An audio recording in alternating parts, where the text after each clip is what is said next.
বলাটাই বলেছি।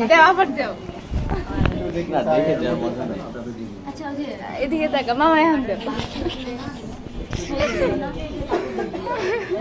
এদিন দিন নয়, আরো দিন আছে, এই দিন নিয়ে যাবো, ওই দিনের কাছে। এগুলা শুকনা কথাই চিরা ভিজে না রে, এগুলা হচ্ছে সস্তা মোটিভেশন, এসব কোনো কথা হয় তুমি ওর একটা ধাঁধা ধরো, অত সবাই ধাঁধা ধরো, তুমি ওর একটা ধাঁধা ধরো। ধরো এই যে মাইক, আমি কেমনে বলবো, কেমনে বলবো? না ও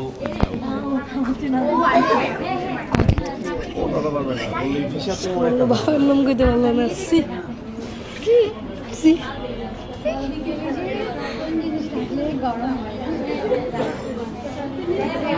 দাদা কিন্তু শোনা গেছে, ঠান্ডা হয় না বলো। কোন জিনিস থাকলে ঠান্ডা হয় না? থাকলে ঠান্ডা হয় না, গরম মশলা। ফ্রিজে গরম মশলা। গরম মশলা। তোমাদের অ্যান্সারটাই বলেছে বলা, অ্যান্সার না, প্রশ্নটা বলা বলেছে। কারণ কোন জিনিস থাকলে ঠান্ডা হয় না, ফ্রিজে থাকলে ঠান্ডা হয় না বলা দরকার ছিল। প্রথমবার অনুযায়ী ভালো হয়েছে। সানজিদ আপু একবার যায়, আরেকবার যায়, আরেকবার যায়, আরেকবার যায়, আরেকবার যায়। আমারও তো মনে হয়